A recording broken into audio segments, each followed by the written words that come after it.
Bonjour, je vous présente cet ouvrage. Robert Nozick, Anarchie, État et Utopie. Un État minimal qui se limite à des fonctions étroites de protection contre la force, le vol, la fraude et à l'application des contrats est justifié. Un État plus étendu enfreindra les droits des personnes libres de refuser. Pas de contrainte à venir en aide aux autres, ni d'interdire aux gens certaines activités pour leur propre bien. Défense vigoureuse des droits de l'individu. L'État empiète sur les droits de l'individu. Il est immoral. Thèse qu'un État naîtrait de l'anarchie. Les ouvrages de philosophie sont écrits comme si leurs auteurs étaient convaincus de dire le dernier mot sur le sujet. Aucun philosophe dit « voilà d'où je suis parti, voici où je suis arrivé ». Répugnance de voir ses propres failles. Pourquoi ne pas avoir l'anarchie? Tous embarqués sur le bateau du non-État. Image pessimiste de l'état de nature, celle de Hobbes. Aucun état réel n'est jamais apparu de cette façon. Chacun est habilité à punir pour prévenir les infractions. Pour Locke, le gouvernement civil est le vrai remède. Apologie de Nozick de l'état minimal. Il est justifié si limité. Théorie de la justice distributive en opposition à celle de Rawls. Des groupes d'individus forment des associations de protection mutuelle. Seul l'État peut faire respecter un jugement contre la volonté de l'une des parties. Il ne permet à personne d'imposer le jugement de notre système. Prétention de l'État à sa légitimité, conduisant les citoyens à obéir et payer les impôts. Adam Smith cite la main invisible.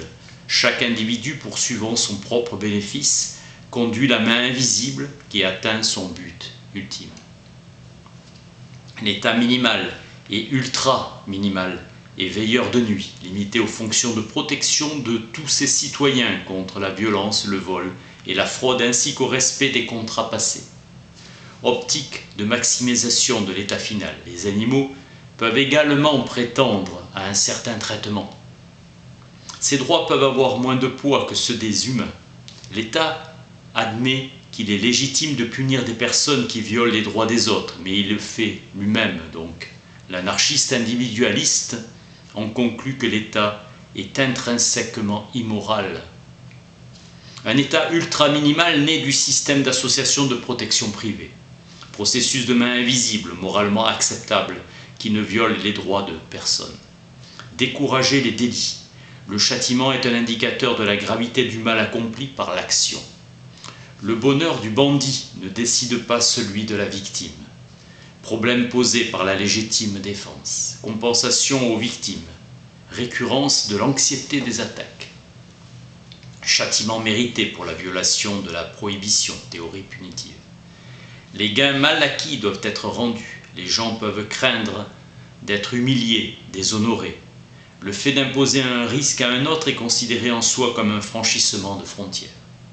Principe de compensation en interdisant de mener des actions car elles peuvent causer des dommages aux autres. Compensation de ce désavantage. Le principe d'équité de Herbert Hart veut que des personnes s'engagent dans une entreprise coopérative juste en suivant les règles et restreignant leur liberté à l'avantage de chacun. Hart invoque la légitimité de droit. Les bénéfices que reçoit une personne des actions des autres doivent correspondre au coût imposé, équité. Coût de contribution, accepté pour trancher indifférent une procédure équitable. L'association protectrice dominante agira librement selon sa propre compréhension de la situation, alors que personne d'autre ne sera capable d'en faire autant en toute impunité. Offrir une compensation pour les désavantages qu'elle impose. Pacte social pour le mariage ou la vie commune. Une personne n'a pas le droit de s'approprier le seul trou d'eau dans un désert et faire payer l'eau à sa guise. Pareil pour un puits dont ceux des autres seraient asséchés. Dans une société socialiste, on doit partager les risques de l'entreprise dans laquelle on travaille, où chacun partage les décisions d'investissement. Des gens qui ne désirent pas courir des risques estiment avoir droit à recevoir des récompenses.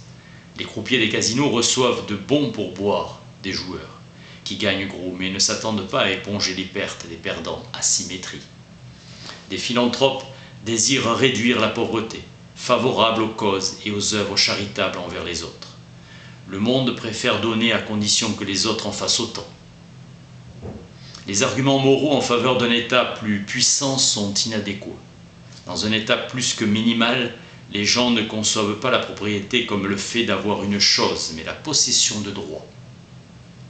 Le modèle utopique est conçu pour vous laisser choisir ce que vous désirez, la seule contrainte étant que les autres puissent en faire autant pour eux-mêmes.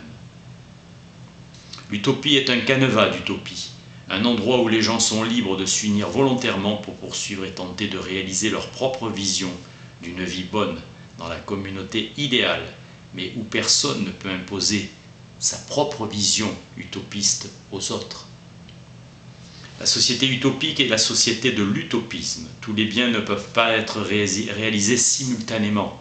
Il faudra que des arbitrages soient effectués.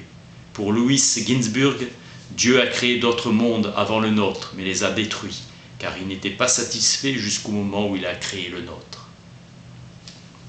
Les utopistes veulent refondre la société tout entière, et ils se donnent pour objet une société parfaite, sentiment qu'il y a un ensemble de principes suffisamment évidents pour être acceptés par tous les hommes de bonne volonté. L'utopie est une société où le canevas est réalisé. Le canevas permet d'atteindre le meilleur des mondes possibles. Leonard Nelson est un des rares philosophes à s'être demandé si nous avions de bonnes raisons de faire passer les intérêts des animaux après les nôtres. Après cette analyse, Peter Singer a abordé ce problème dans un essai intéressant sous le titre « Animals Liberation ». Avec Kant, chacun peut, par la violence, amener autrui à entrer dans un état juridique. Avec Locke, l'individu qui est exposé au pouvoir arbitraire d'un seul homme qui en a 100 000 sous ses ordres se trouve dans une situation beaucoup plus mauvaise que celui qui est exposé au pouvoir arbitraire de 100 000 hommes isolés. Aucune société politique ne peut exister ni subsister sans détenir le pouvoir d'assurer la conservation de la propriété, donc celui de punir les infractions commises par tous ses membres. Il y a société politique que là où chacun des individus qui en font partie s'est défait du pouvoir naturel et l'a confié à une communauté pour que celle-ci l'exerce chaque fois qu'aucune circonstance particulière n'exclut le recours à la loi qu'elle a établie. Tavenet, les hommes sont ce qu'ils sont, le sentiment d'être, et ils se voient comme ils sont vus par leurs camarades. Les progrès dans le respect individuel de soi par l'atténuation des inégalités sociales contribuent à la civilisation autant que l'amélioration des conditions matérielles. Un soldat peut faire le sacrifice de sa vie pour la reine et le pays, mais guère pour l'état minimal. Un policier croyant au bien et au mal, immuable, peut s'attaquer à un malfaiteur armé, mais il ne le fera pas s'il se considère comme un employé d'une société fondée sur les contrats précautionneux d'individus prudents.